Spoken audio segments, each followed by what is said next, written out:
Hi, everyone, and welcome to the Right-Click Tools Enterprise webinar. My name is Chris Muster. I'm the CTO here at Recast Software, and today I'm joined by Marty Miller, our Customer Success Manager here at Recast. Marty is responsible for helping our customers with any technical challenges they might have with the product, and he's going to be keeping an eye on the Q&A today. So if you have any questions throughout the webinar, you can use the Q&A button inside of Zoom, and he'll try to get those answered in real time. If you're watching this on the YouTube live stream, you can use YouTube chat to ask your questions, and we'll try to get those answered as well. Today, we're going to cover everything related to Right-Click Tools Enterprise. We often talk about, in our release webinars that we're not covering everything that there is in the Right-Click Tools. So we're going to try to cover some of the stuff that we normally don't cover in those release webinars. One of the things we found when talking to potential customers is that when most people think about right-click tools, they think about them in terms of our increased productivity features, right? Our client actions, our client tools, and our console tools. And our analytics data suggests that this is where people are getting a lot of value as far as the community tools go. But when we at Recast think about the right-click tools, we think about them in these kind of different pillars of feature sets. So we think about them as in terms of the productivity feature set, where we have some of those community actions, but also some extended enterprise features. But we also think about actionable dashboards, right? These are areas where we find common systems management challenges and then try to help you solve those challenges to become more compliant within your organization. We also think about them in terms of automation, right? So we have an automation tier where we enable you to build your own right-click tools so that you can solve organization-specific problems in your environment and then deliver those actions as easy buttons to some of the service desk staff in your organization so that they can be proactive in helping solve some of the challenges that your users are facing.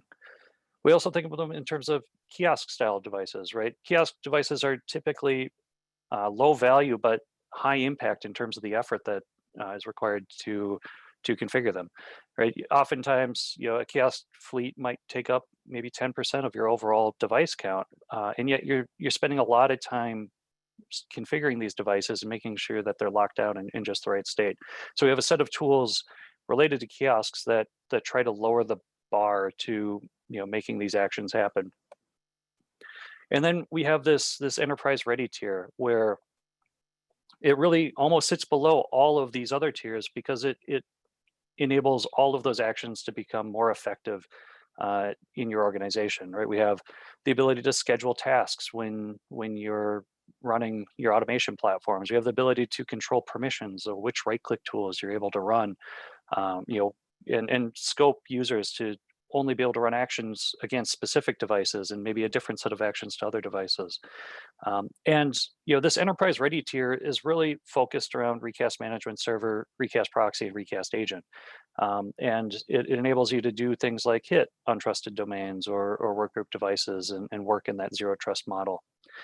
A lot of what we're going to talk about today isn't going to be focused on that enterprise ready tier. We've had discussions about doing a separate webinar for that in the future, and we'd really be interested to see what the interest level is for something like that. Today, we're going to be mostly focused around the blue, purple, and gray parts of this chart, the actionable dashboards, Build Your Runner, and Kiosk Manager. So as far as what we'll cover, we're going to be focusing on those security and compliance dashboards. We're going to be walking through Kiosk Manager and some of our unified right filter tools, and then we'll be walking through Builder and Runner in a live demo, and then we'll leave some time at the end for Q&A. So if you have any longer form questions, you can save them to the end, and Marty and I will try to answer those live. All right. So with all that said, let's jump into the demo. So the first area we're going to focus on is in our actionable insights tier, where we're going to be looking at our Active Directory cleanup tool to start. And this tool is really about trying to define the systems that you intend to manage in your environment, because you can't be compliant with your security policies if there are systems in your environment that aren't managed by your systems management platform. And so what this tool does is it scans Active Directory and it scans ConfigMgr, and it makes sure that those two environments are in sync from a devices in Config Manager standpoint. So the goal in this chart is to have all of your systems, typically, is to have all of your systems managed in both environments, right? If there are devices that are in Config Manager but not in Active Directory, it's a good time to relitigate. Well, why aren't these systems in AD? Why aren't they getting our group policies, and why aren't they getting the configurations that we've set in Active Directory for those devices? And similarly, if they're in Active Directory but not in Config Manager, we need to ask ourselves, well, why aren't these devices being managed? Is it just that they need a client on them, or is there some other reason that we've chosen not to manage these systems?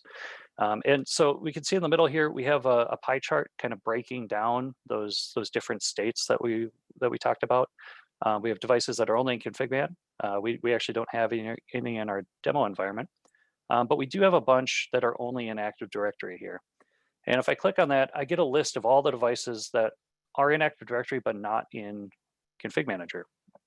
And we get a bunch of information about these devices that lets me drill into why aren't these devices, it gives me some background on why these devices might not be in AD. One of the more common areas is this AD password last set. So we can sort by AD password last set and see, well, some of these devices are really old, right? Maybe there's not a reason that I have these in my environment. Maybe those are devices that are subject to deletion, right? So I could right click and select these and delete from Active Directory. But there might be other devices that maybe should be managed, and maybe I want to export those devices to a CSV and send them over to my service desk team to say, hey, go find these devices, or my Active Directory team and say, hey, go figure out where these devices are, and let's try to get them managed by Config Manager. Because when they're not in Config Man, I don't know if they're getting patched. I don't know if they're getting antivirus updates or any of that stuff. So it's important to get those things managed so that we can ensure we're compliant. And you can also view devices that are in both AD and Config Manager to make sure that maybe there are devices in both that haven't set their Active Directory password in a long time and might be eligible for deletion. So you can do those. You can look at those as well. The next dashboard that we're going to cover is the Labs dashboard. And while the first dashboard was about getting systems managed in your environment, the next couple of dashboards are all going to be about getting those systems that are managed up to a level of compliance in your environment. And the Labs dashboards are all about Labs compliance. So when I hit scan here, it's going to reach out to Active Directory, and it's going to scan for all of the devices that have a Labs password set in AD. As well as scan Config Manager hardware inventory for devices that have a Labs client installed on those devices. And we can see the view split into kind of two pie charts, and then they're really pivots on the same view of the data. On the left, I can see compliance by that first attribute, that does it have Labs password or not. And as I click on these pie charts, I can get a view of devices that don't have that Labs password attribute. And I might come over here and sort by this Labs client install state column and see that, well, a bunch of these are unknown, right? So these are likely devices that I probably just need to open up the remote software center and install the Labs client on those devices. Similarly, I have devices here that do have a Labs client installed, but for whatever reason, they're not reporting data back to Active Directory. They're not reporting their passwords back to Active Directory. So I might export these to a CSV and send them to my AD team and say, hey, look, I have all these devices that have a Labs client, but they're not getting their password into Active Directory. Can you go double check the permissions in Active Directory on these devices to make sure that these devices have permission to write to their own Labs password attributes in AD. And on the right pie chart, we get again, the same set of data, but pivoted on whether or not I have the Labs client installed. So maybe I want to target these devices with an unknown Labs client state and get them deployed. And we can see some interesting things here too, right? I have devices where I have a Labs password, but no Labs client. So for whatever reason, the Labs client was removed on these devices at some point in the past. It's probably worth checking out and making sure that those things get installed.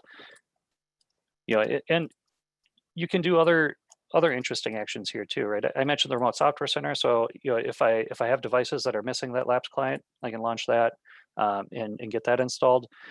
But if I have devices that have a lapse password and maybe I'm concerned about a breach or something, I can go ahead and reset that lapse password on those devices by running the security tools and set the lapse password expiration. So I actually go ahead and reset the password on these devices and make sure that if the password was exposed, that we're resetting it right away. And speaking of lapse, we if your service desk requires the ability to look up lapse passwords, we actually have tools for that as well. So if a user calls up and says, "Hey, look, I'm remote, but I really need to be able to install this application, and I can't connect to the work VPN for whatever reason. Can you give me the lapse password?" We do offer tools for the service desk to be able to do that under security tools. They can pull up that lapse password, and optionally, if your help desk is giving out this password, you probably don't want it to stay the same. So you can actually expire the lapse password in a set amount of time, right? So say a number of hours. Now, it won't reset that password until it comes back. It's the updates its group policy and all that kind of thing. But you could actually set that expiration so that the next time it comes back online, it will get that new lapse password. All right, so that is the lapse dashboard. Next, we're going to kind of move on to the Bitlocker Compliance dashboard. And this is the same idea as the lapse dashboard, where we're evaluating compliance against your lapse policies in the environment, except as applied to encryption. So here we're evaluating how compliant you are with your encryption policies in your environment. And when I hit scan here, we're actually going to scan a number of different areas in the environment. We're going to first scan Active Directory for any Bitlocker keys that are stored in your Active Directory database. Then we're also going to scan your MBAM database. So if you have MBAM configured in your environment, it'll look into that MBAM database and see which devices are compliant with your MBAM policies in the environment. And then new in recent versions of right-click tools, we've added the ability to scan your ConfigMgr Bitlocker management database. So you can see the compliance levels against your CM environment with regards to Bitlocker. Now, odds are you're probably not going to use all three of these, right? Typically people are either using like the AD key storage, or they're in MBAM and moving to CM Bitlocker management. But it can be interesting to see all three environments, right? If in particular, on this left pie chart, seeing the devices without stored keys, right? If these devices are actually encrypted, we probably have a problem there, right? Because now I have these devices that are encrypted in my environment, and I don't know what the keys are. So if the user gets locked out for whatever reason, I'm going to have an issue. So these are probably devices that I want to target pretty heavily. And you'll notice we have an encryption method column. If I want to see more details about the state of that device, I can actually run the Bitlocker status tool. And that'll reach out to the remote device and tell me information about which drives are encrypted on that device, as well as, some various other bits of information about that. So, I can see a device is not encrypted. It's not showing a key in Active Directory, so it makes sense that it's not encrypted. I can actually encrypt it right from here, right? I can add my TPM key protector. I can encrypt the volume, and then I can actually kick off various backups to back it up to Active Directory or Azure AD, just to make sure that I have that key.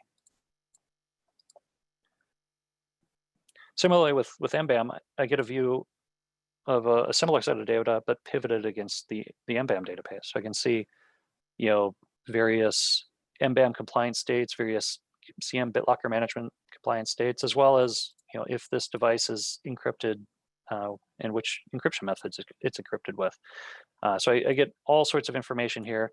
I might want to, come manage the devices that are unknown in this environment and try to remediate these things. They might be, not getting the group policies related to MBAM. They might not be, they might not have a working MBAM client. All sorts of reasons they might be showing up in this state. And this will let me either run Remote Software Center to go get that MDM client installed, or I can export a CSV and send it over to my Active Directory team and tell them, hey, look, these devices really aren't getting policy. We probably need to look at what's going on here.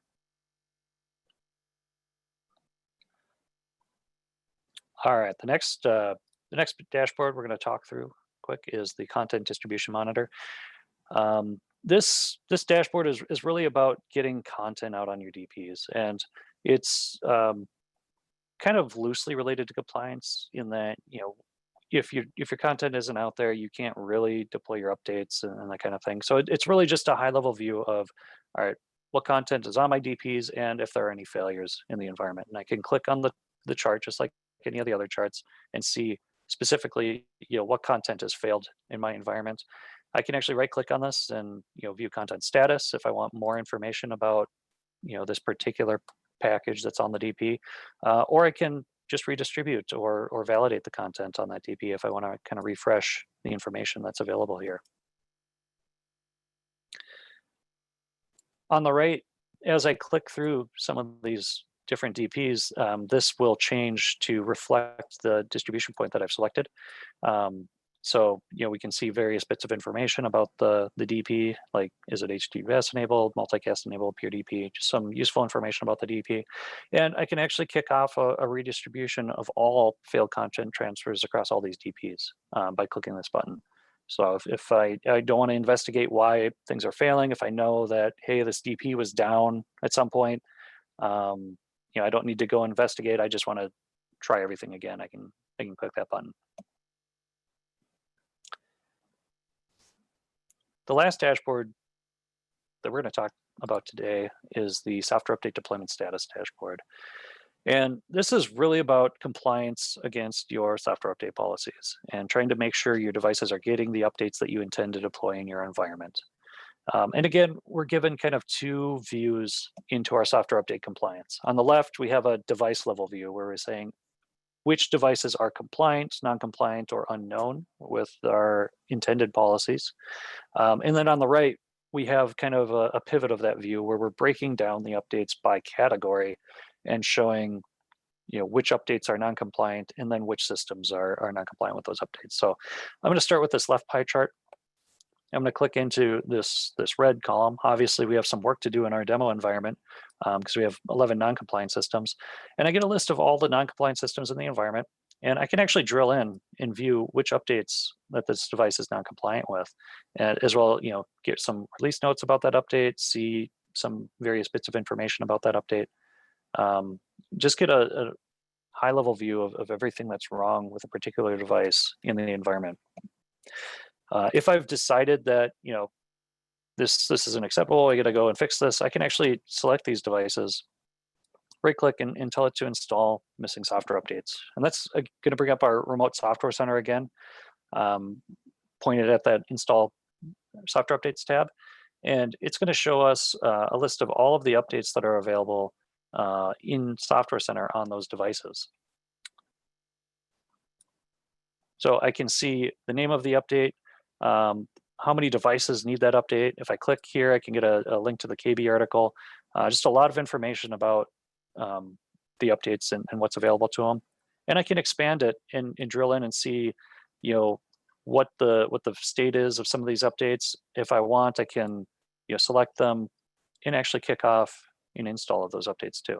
So a lot of power available here inside of the Remote Software Center, especially as it relates to the software update deployment status node. And then I mentioned earlier that we can view the same information, just pivoted a little bit differently. If you're the type of organization that really cares about security updates, for example, and doesn't really deploy maybe some of the update rollups or something like that, you can actually get a targeted view of only security updates in your environment. And you can drill in and see which devices are non-compliant with your various security updates.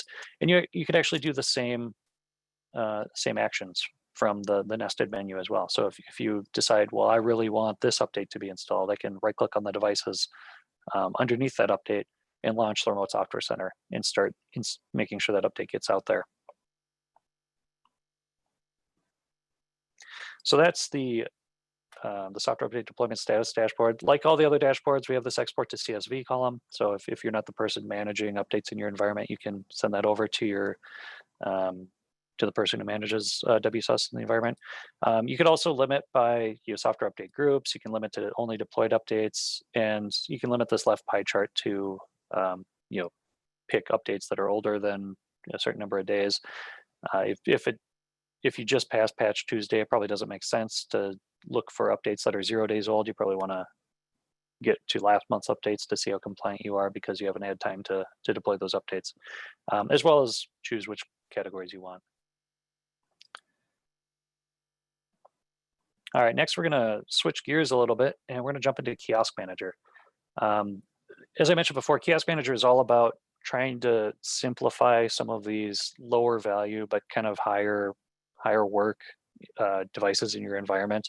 And I say lower value not because they're not important, but because they typically make up a lower percentage of your overall fleet. Right? Oftentimes, these devices are maybe in a computer lab somewhere. And they're not used all the time, but when they are used, it's important that they're up, and it's important that they're configured in the way that our business has intended them to be. And Kiosk Manager tries to make some of those configurations a little bit easier. So I'm going to jump into our Manage Profiles feature. Kiosk Manager is all about profiles. It's all about bundles of settings that you deploy to a device. And under here, we have a couple of different actions. I ran the Manage Profiles feature, and I'm just going to take you through configuring a profile real quick. I mentioned, it's a bundle of features or a bundle of settings that we deploy to a device. I'm just going to select all of the available settings that we have here, and we'll walk through each and every one of these. So the automatic login setting is pretty self-explanatory. It's really all about, when the device reboots, what does the user experience? Does the user have to sign in with their own credentials, or are we going to automatically sign in with an account that we've specified here? And this can either be a domain account, or it can be a local account. If you have, just put a dot here and username and password, and it'll end up being a local account. You can test the login to make sure the credentials that you've entered are valid. Pretty self-explanatory, and a lot of the features build on this auto login feature that we're going to see those in a little bit. I think the replace shell feature is really where this gets interesting, right? This lets us replace the entire Windows desktop experience with one or more specific applications that we want to launch the user into. So in a typical kiosk environment, you don't really want them clicking around the start menu and going into all this stuff. You want them to launch into an app that's ideally full screen and set to do a single thing. And we provide a couple of different ways you can do that. So we have a couple of application profiles here in this list, and for web browsers, and then a way to specify custom 132 applications. If we add a web browser to the list, we get some web browser specific configuration here on the right. So we can specify a launch URL. Say I want to launch into the Recast software web page, for example. Now, when the device reboots, it'll launch into Chrome, pop open the Chrome window and set it to this location. I can tell it to go into kiosk mode, which in Chrome is like a full screen mode that remove some of the window decoration things, like the user won't be able to see the close button, the minimize, maximize buttons, or the URL bar. So if you really want to lock them into this launch URL, you can use the kiosk mode button to help you do that. Private mode prevents any session cookies from being stored locally. In Chrome, it's the equivalent of incognito mode. So if I'm deploying this to a library lab, for example, and users are going to log into their Gmail or something, I probably don't want their login credentials stored on that box. So launching it into private mode will help protect them to make sure that nothing is saved that could compromise them later on. And then we have a couple of cross shell settings here. We have a delay option for when you need to wait a certain amount of time before your network is configured. This is really dependent on the app that you're launching. Chrome doesn't need this because it's network aware, right? It listens to the network connectivity and changes its state depending on that.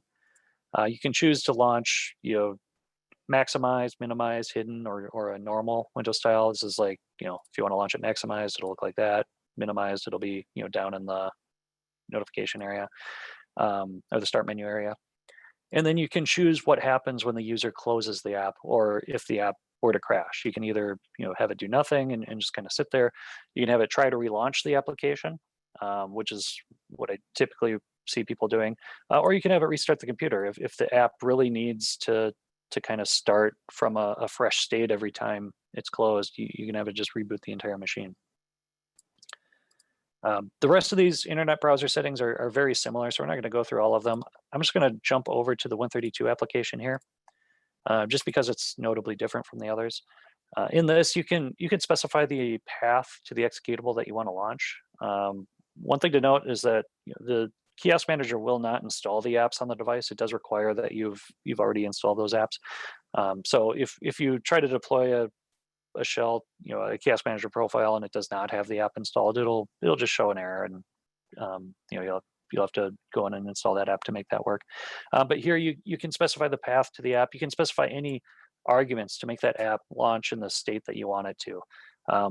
Some organizations use this for like the state lockdown browser, or a specific lockdown browser that's provided by a state testing company, is a common use case for this. Other customers have maybe a set of custom command line arguments that they want to launch Chrome with, or other apps with here. So this is where you can do that. Again, we get that same delay, window style, and close behavior settings that we had before. The restart on idle feature is really about if a user walks away from a kiosk device or a lab machine, and protecting that user from storing those session credentials again. So this will, after the specified amount of time of the computer just sitting there, it'll reboot the device, so that if you've ran things in incognito mode, all of those sessions will get wiped out. And again, it's just about protecting your users from forgetting to log out of things. Delete files and folders on restart is another way to keep the device clean, as well as protect your users, right? If they've downloaded some sensitive document to the desktop during their session, maybe you don't want other users seeing that. So you can tell it to delete anything in the auto login desktop or downloads folders, for example. You can also specify custom paths here too. So if you want to say, see my files or something is deleted on restart, you can do that. We have another feature that's kind of related to this in the unified write filter features that we'll talk about in a little bit, that takes this whole set of features to another level. The internet URL allow list lets you limit which URLs the user is allowed to see. And again, we have a couple of profiles, or we have one profile here that you can add in the Pearson profile. This was really designed around K through 12 state testing here in the United States. But you can also add, custom URLs. Since I've told Google Chrome to launch to Recast software, I probably want to add that to this list here to make sure that it works correctly. And you can see here from the list above that wildcards are supported. So if you need to add an entire subdomain, that should work too.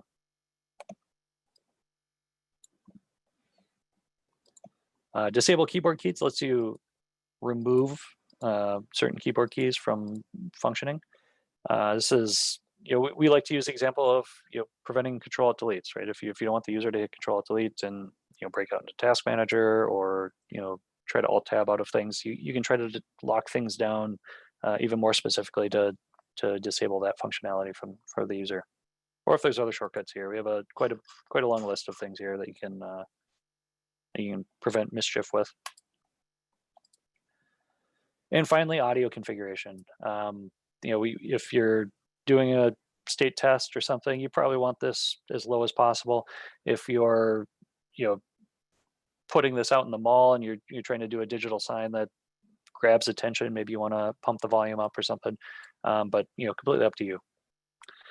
And so when you hit finish here, it'll save it to your Recast management server, or if you're in standalone, it'll save it locally. Once you've saved the profile, you can right-click on a device, device collection, multi-select devices, and go into Kiosk Manager and then apply the profiles. And the apply step, you really have two kind of options for applying the profiles. You can either send it out right now, or you can send it out in the future. So here we'll choose one of the profiles in our list. As I was mentioning, you can deploy it right now to this device, and it'll reboot into that lockdown Windows experience where it pulls up an app and reboots on idle if I've configured that and all those types of settings. Or I can schedule it for deployment in the future. So if I have a computer lab and I need to prepare the computer lab for a specific lesson one day, like say they're going over AutoCAD or something, and I just want to launch that app ahead of time for the users, I can schedule that deployment for the future. Similarly, on profile removal, we can actually get the same set of options when rolling back profiles. So I can either remove them immediately if I've decided I'm done using that lab in a specific use case for the day, or I can schedule it to roll back into the full Windows desktop experience on a schedule similar to before. So we've seen users use this in the past where 8 to 9 configured the lab for one specific thing, and then the rest of the day they've rolled it back into the full Windows experience so that it was more of a general purpose type of a lab.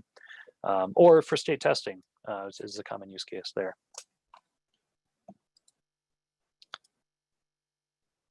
The next kind of related component to Kiosk Manager is the unified write filter. And unified write filter works in much the same way as the Kiosk Manager component in that we set up these profiles ahead of time and then start configuring or start deploying the profiles once we've configured them.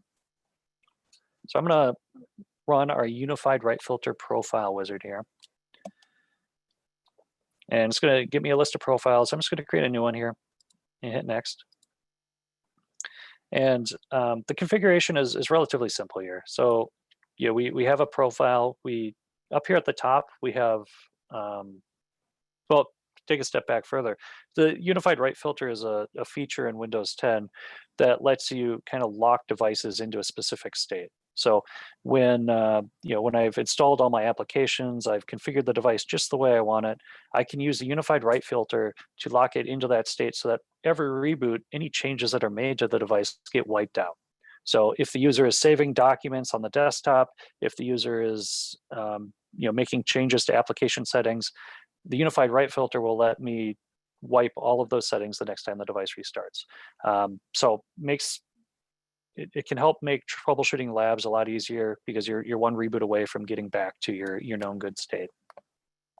But oftentimes there are scenarios where there are various settings on the device that I want to keep. And the way you keep those settings is through this exclusion area. We have, again, different profiles for common exclusions. If you're deploying this to ConfigMgr devices, you definitely want the ConfigMgr client exclusions here. If you're using Windows Defender, you'd want the Windows Defender exclusions, and we have a generic set of Windows exclusions as well that you want to make sure to manage.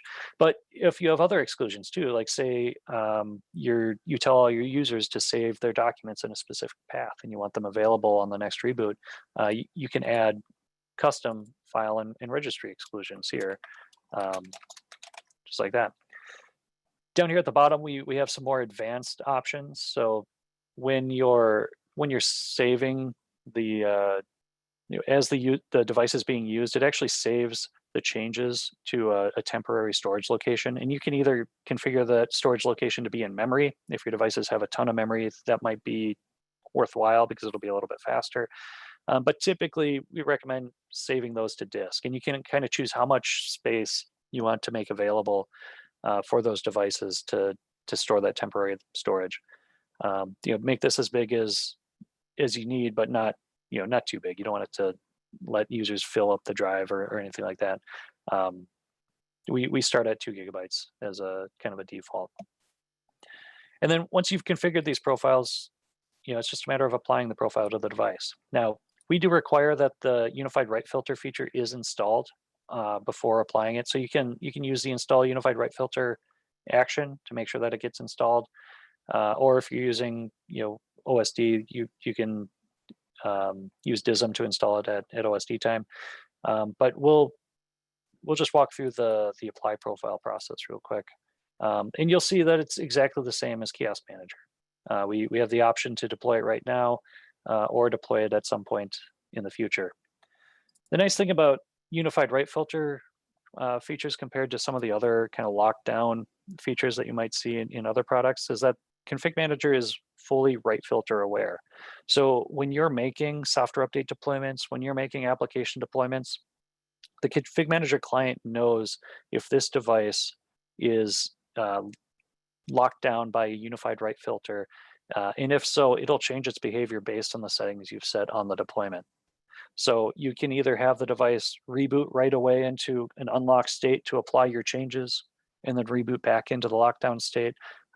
Or you can use more of a passive approach where you configure a maintenance window and the changes will get applied during the lockdown state.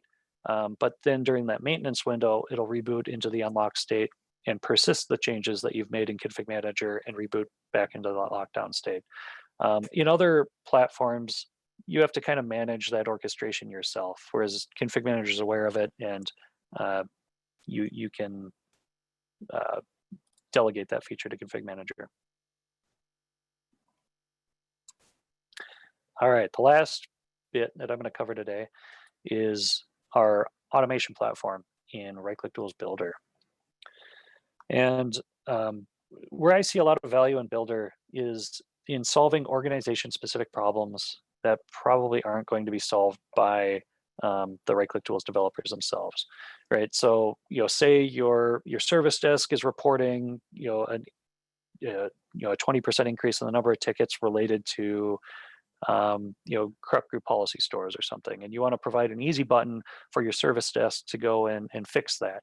Well, you can come in here and create a Builder action to do that. And the cool thing about Builder is that it exposes all of the back-end features of the Right-Click Tools that we use as developers to expose the functionality to you guys in the Right-Click Tools UI.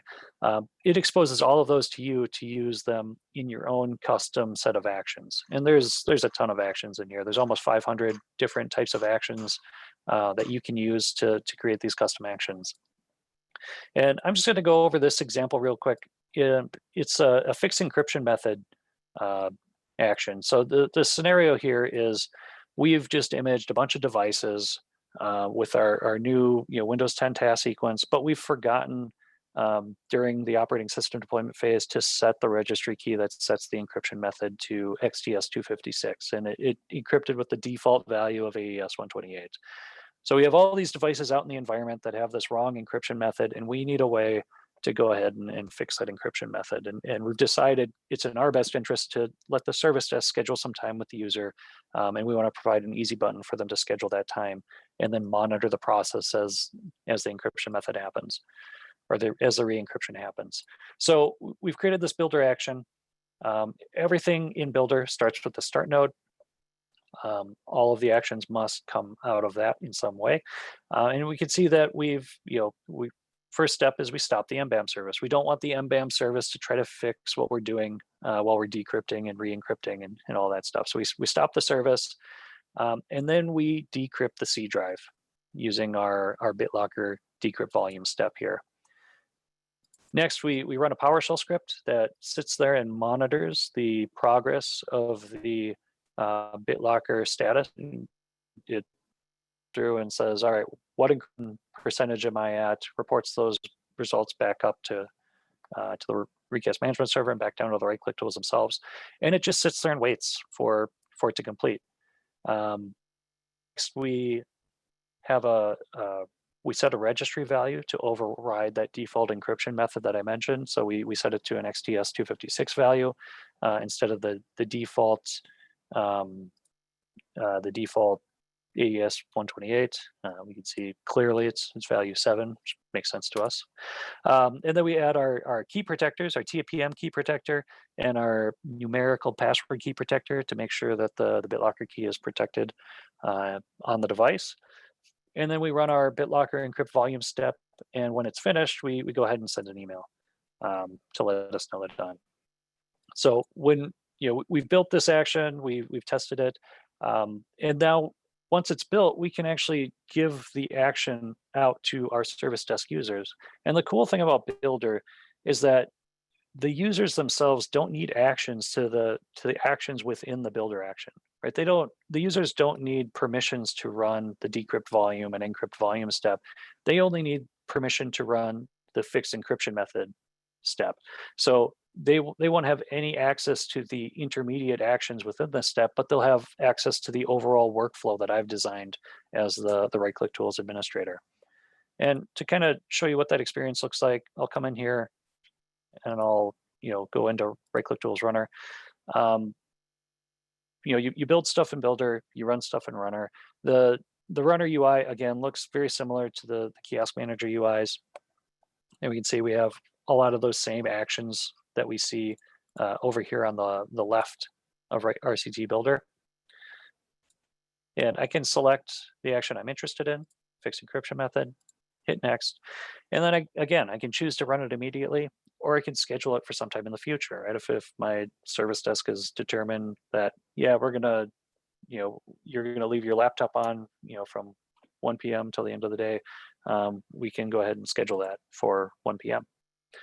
So very powerful tool. It's all about lowering that bar to some of the organization specific systems management tasks in your environment, so that the tier 3 admins don't have to go through and solve some of these problems. They or write up really good documentation on how to solve these problems. They can just give an easy button to the service desk to help them walk the user through some of these more complicated problems. And I think that concludes the demo portion of the webinar. Scott, did you have anything you wanted to say? I forget. Yeah, well, before we go to Q&A or do the drawing for the $100 gift card, which you guys are all eligible for, I just wanted to show you guys around on the website. So then you can see everything you need, all of our resources, how to get a personalized demo if you're interested in that. This is our homepage, recastsoftware.com. If you go up here to resources, down here you can see feature requests.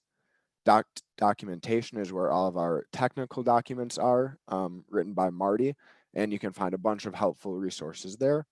We also have a blog where you can find a lot more resources about right-click tools, but also about greater things in the MEMCM community. Going back to the feature request, this is where we get a lot of our ideas on how to improve right-click tools. So you can submit your own, you can vote on what's already up there, add your insight. It would be greatly appreciated. If you guys are interested in getting a personalized demo to see some more of the tools maybe we didn't talk about too much today, or just seeing on how you can apply some of these tools to your environment, you can go to the contact page and schedule a features overview. Or also, if you request a quote either here on this page or on our pricing page, after you request a quote, you'll get a prompt where you can optionally sign up for a demo as well. Last thing before we do the drawing for the gift card is both Brian and Marty are speaking next week in Workplace Ninja's virtual event. So I will shoot the link in the Zoom chat for you guys to sign up if you're interested. There's going to be a ton of different sessions, a lot of great information, a lot of well-known speakers, and I highly recommend going. And then last but not least, so we promised to do a drawing for a $100 Microsoft Store gift card to everybody who came to the webinar today. And the winner is Bill. So congratulations, Bill. There may be more than one Bill in here, but I don't want to say the last name. So the winning Bill will get an email with details on how to claim the gift card. So congrats, Bill. And then, yeah, I'll hand it over to Marty. He can answer some of your guys' questions, and we'll go from there. Thanks, everyone. Awesome. Thanks, everybody. My name is Marty. I am the Customer Success Manager here at Recast Software, and it's great to talk to you and answer some questions. Answered a couple of questions already in the Q&A section, but there's at least one more that we can answer. And if you have any others, go ahead and click on that Q&A button, and you can add them right there. So the question was, for installing LAPS on devices showing that LAPS is not installed, you would need to have the LAPS available in Software Center, correct? Is the question. Yeah, so when Chris was mentioning that you could go into Software Center and then kick off an install of the LAPS application to go ahead and install it, yeah, that would be if you already have that available in Software Center, and then you were just essentially going from there to get that installed. So that would be how that works. Yes. Yeah, there are other scenarios too. Like, Remote Software Center does support user-based deployments. So if you've deployed it to your user account, you could look at applications that are deployed to you and then try to deploy that to the remote device. Or you could also add it to a collection that has a silent lapse deployment too. So we had a question earlier about does the kiosk have to be on the network or the domain? You figure we might as well go back and answer some of these live. The kiosk itself, as Marty answered, does have to be on the network at the time of applying the profile, but it doesn't necessarily have to be on the domain. We have a set of functionality in Recast Agent that lets you apply those profiles to devices when they're in untrusted domains as well, or workgroup devices. And then a question about some of the right-click tools builder things that we were demoing. A lot of those are available on the doc site that Marty linked, so you can go get those there if you're interested in importing some of our templates. Yeah, that's actually a great way. Just shout out to that. That's actually a great way to see how some of the actions work and what you need to do to make them work. Like the one Chris was demoing there actually had a PowerShell script in there, which I know sometimes can be a little daunting on how do you get information into that script, and how do you use it and then get it out. And the fact that it's on there, it actually shows a little bit about how that works. So definitely a big shout out for that one. I let everybody know to take a look at those. Similarly, talking about our website, actually, there was another question earlier about adding a feature that currently doesn't exist in right-click tools. And one of the things that we look through every single time that we determine what we're going to be working on for our next sprint or for our next section of work is we actually go ahead and look in here and see what actually is a feature request.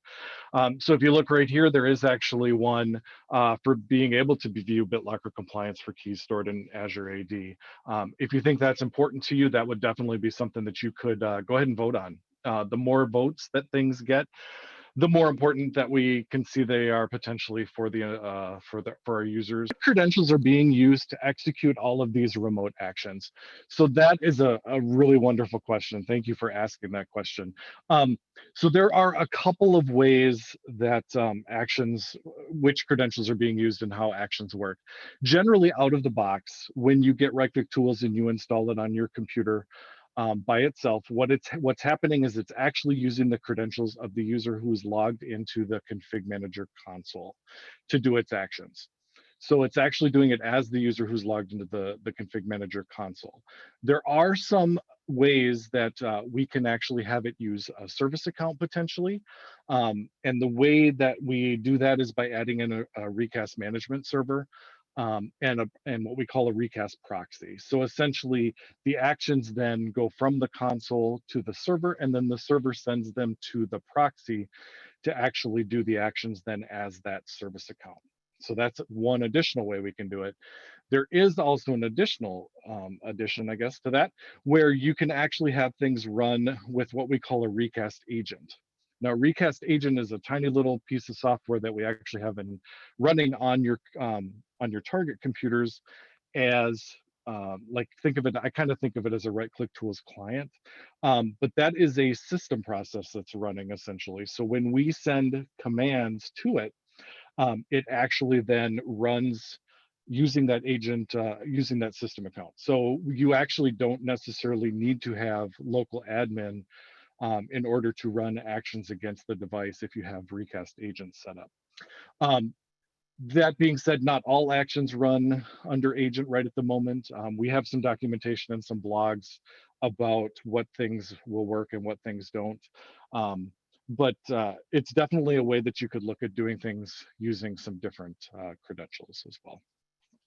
Great question, thank you.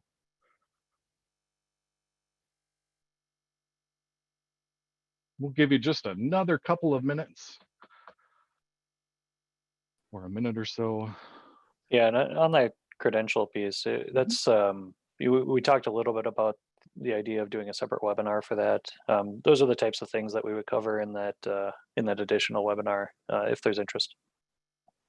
Awesome.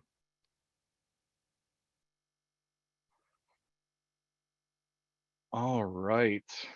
Seeing no additional questions, I'll just point out that if you do come up with something that maybe you thought, oh, I should have asked this when I was on the webinar and I didn't. You can actually go to our website and there is a support section. And if you have a question, you can absolutely go ahead and send in, hit that contact button. You could go ahead and just send in something. If you have a question, go ahead and send that in.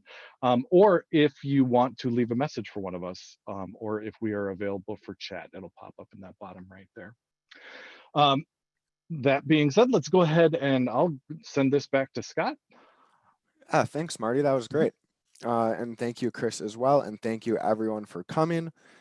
You know, it always is nice to see for us how interested people are in right-click tools to take time out of their day and come and see what we have to offer. So it really means a lot for us.